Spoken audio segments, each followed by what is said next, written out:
Welcome to Bite at a Time Books, where we read you your favorite classics one bite at a time. My name is Bree Carlile, and I love to read, and wanted to share my passion with listeners like you. Be sure to follow the show on your favorite podcast platforms so you get all the new episodes. Or you can follow the show on YouTube, where we have playlists for all the stories. You can find us on all the social medias at Bite at a Time Books, or on our website, biteatatimebooks.com, where you can also sign up for our newsletter for more information on what we're reading and what's coming next for the podcasts. We're part of the Bite at a Time Books Productions Network. If you'd also like to hear what inspired your favorite classic author to write their novels, and what was going on in the world at the time, check out the Bite at a Time Books Behind the Story podcast, Tuesdays, wherever you listen to podcasts. Today we'll be continuing The Return of Sherlock Holmes by Arthur Conan Doyle. The Adventure of the Missing Three-Quarter. Bite 4. Sir, it ran, I can assure you that you're wasting your time in dogging my movements. I have, as you discovered last night, a window at the back of my brougham, and if you desire a 20-mile ride which will lead you to the spot from which you started, you have only to follow me. Meanwhile, I can inform you that no spying upon me can in any way help Mr. Godfrey Staunton, and I'm convinced that the best service you can do to that gentleman is to return at once to London and to report to your employer that you were unable to trace him. Your time in Cambridge will certainly be wasted. Yours faithfully, Leslie Armstrong. An outspoken, honest antagonist is the doctor, said Holmes. Well, he excites me curiously, and I must really know before I leave him. His carriage is at his door now, said I. There he is, stepping into it. I saw him glance up at our window as he did so. Suppose I try my luck upon the bicycle. No, my dear Watson. With all respect for your natural acumen, I do not think that you are quite a match for the worthy doctor. I think that possibly I can attain our end by some independent explorations of my own. I'm afraid that I must leave you to your own devices, as the appearance of two inquiring strangers upon a sleepy countryside might excite more gossip than I care for. No doubt you'll find some sights to amuse you in this venerable city, and I hope to bring back a more favorable report to you before evening. Once more, however, my friend was destined to be disappointed. He came back at night, weary and unsuccessful. I have had a blank day, Watson. Having got the doctor's general direction, I spent the day in visiting all the villages upon that side of Cambridge, and comparing notes with publicans and other local news agencies.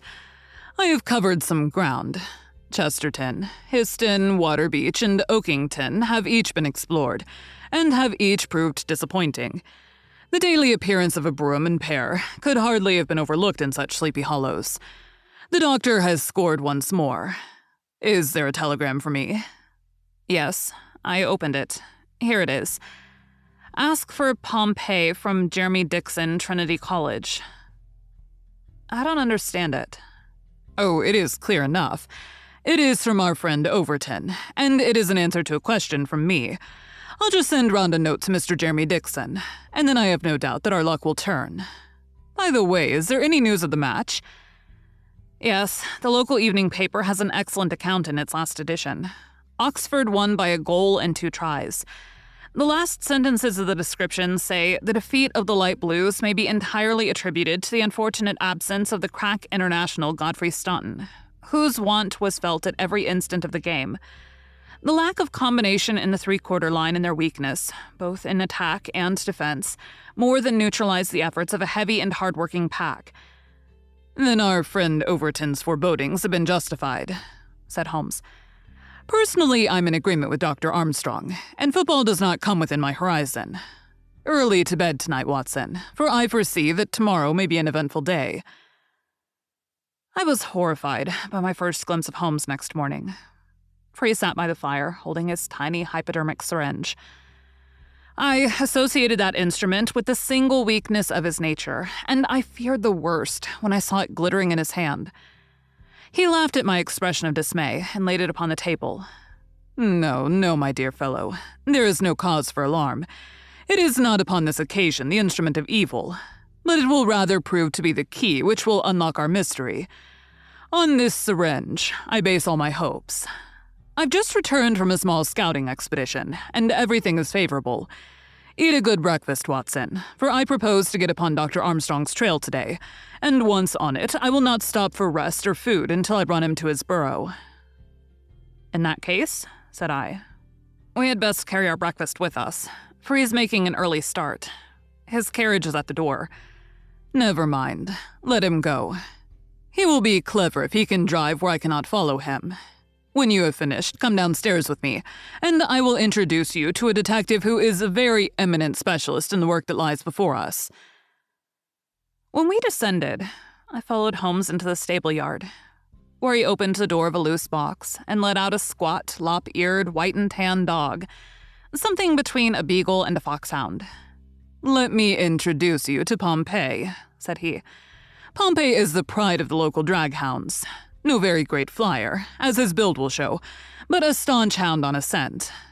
Well, Pompey, you may not be fast, but I expect you'll be too fast for a couple of middle-aged London gentlemen, so I'll take the liberty of fastening this leather leash to your collar. Now, boy, come along and show what you can do." He led him across to the doctor's door. The dog sniffed round for an instant, and then with a shrill whine of excitement started off down the street, tugging at his leash in his efforts to go faster. In half an hour we were clear of the town and hastening down a country road. "What have you done, Holmes?" I asked. "A threadbare and venerable device, but useful upon occasion. I walked into the doctor's yard this morning and shot my syringe full of aniseed over the hind wheel. A draghound will follow aniseed from here to John O'Groats, and our friend Armstrong would have to drive through the Cam before he would shake Pompey off his trail. Oh, the cunning rascal. This is how he gave me the slip the other night." The dog had suddenly turned out of the main road into a grass-grown lane. Half a mile further, this opened into another broad road, and the trail turned hard to the right in the direction of the town, which we had just quitted. The road took a sweep to the south of the town, and continued in the opposite direction to that in which we started.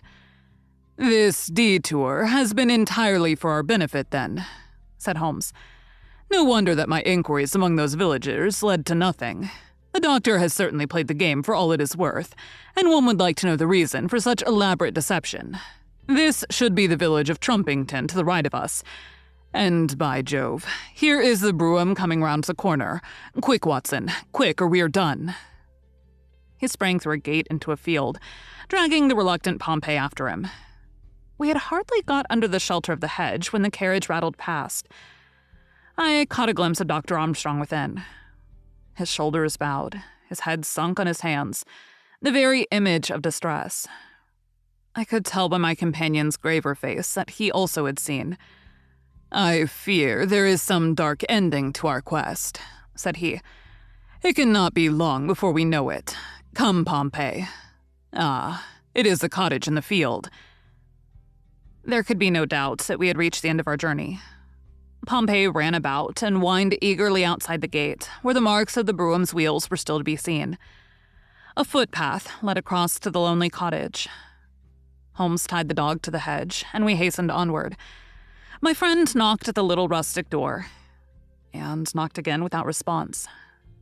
And yet the cottage was not deserted, for a low sound came to our ears, a kind of drone of misery and despair which was indescribably melancholy. Holmes paused, irresolute, and then he glanced back at the road which he had just traversed. A brougham was coming down it, and there could be no mistaking those gray horses. "By Jove, the doctor is coming back," cried Holmes. "That settles it. We are bound to see what it means before he comes." He opened the door, and we stepped into the hall. The droning sound swelled louder upon our ears until it became one long, deep wail of distress. It came from upstairs. Holmes started up, and I followed him. He pushed open a half-closed door, and we both stood appalled at the sight before us. A woman, young and beautiful, was lying dead upon the bed. Her calm, pale face, with dim, wide-opened blue eyes, looked upward from amid a great tangle of golden hair. At the foot of the bed, half sitting, half kneeling, his face buried in the clothes, was a young man, whose frame was racked by his sobs. So absorbed was he by his bitter grief that he never looked up until Holmes's hand was on his shoulder. "Are you Mr. Godfrey Staunton?" Yes, I am. But you're too late. She is dead." The man was so dazed that he could not be made to understand that we were anything but doctors who had been sent to his assistance. Holmes was endeavoring to utter a few words of consolation and to explain the alarm which had been caused to his friends by his sudden disappearance, when there was a step upon the stairs, and there was the heavy, stern, questioning face of Dr. Armstrong at the door. "So, gentlemen," said he, "you've attained your end and have certainly chosen a particularly delicate moment for your intrusion.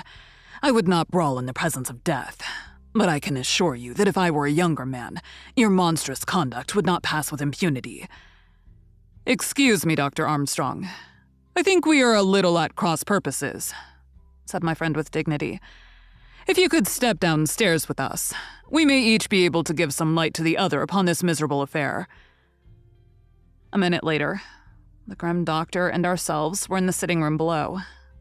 "Well, sir," said he, "I wish you to understand, in the first place, that I am not employed by Lord Mount James, and that my sympathies in this matter are entirely against that nobleman.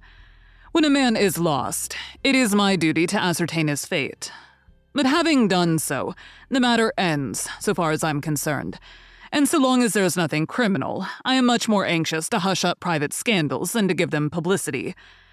If, as I imagine, there is no breach of the law in this matter, you can absolutely depend upon my discretion and my cooperation in keeping the facts out of the papers." Dr. Armstrong took a quick step forward and wrung Holmes by the hand. "You're a good fellow," said he. "I had misjudged you. I thank heaven that my compunction at leaving poor Staunton all alone in this plight caused me to turn my carriage back, and so to make your acquaintance. Knowing as much as you do, the situation is very easily explained. A year ago, Godfrey Staunton lodged in London for a time, and became passionately attached to his landlady's daughter, whom he married. She was as good as she was beautiful, and as intelligent as she was good. No man need be ashamed of such a wife.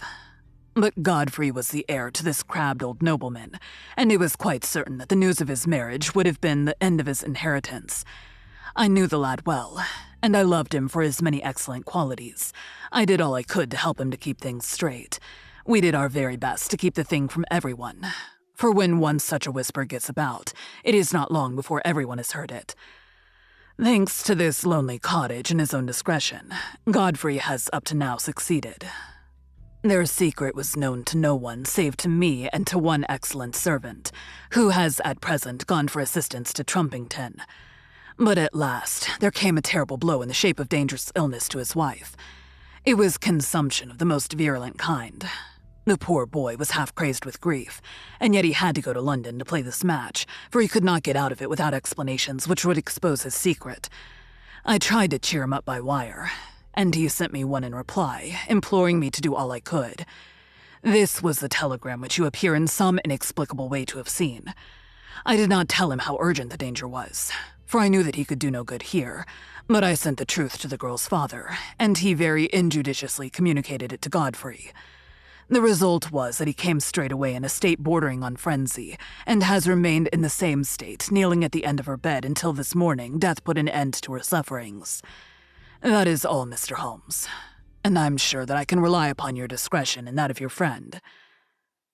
Holmes grasped the doctor's hand. "Come, Watson," said he. And we passed from that house of grief into the pale sunlight of the winter day. Thank you for joining Bite at a Time Books today, while we read a bite of one of your favorite classics. Again, my name is Bree Carlile, and I hope you join us tomorrow for the next bite of The Return of Sherlock Holmes. If you enjoyed our show, be sure to follow us so you get all the new episodes. We would also love for you to drop us a rating on your favorite podcast platform. You can catch us on all the social medias at Bite at a Time Books, or check out our website, biteatatimebooks.com, where you can sign up for our newsletter. Our show is part of the Bite at a Time Books Productions Network. If you would also like to hear about the authors who write the books we read on the show, check out the Bite at a Time Books Behind the Story podcast, wherever you listen to podcasts, or on biteatatimebooksbehindthestory.com.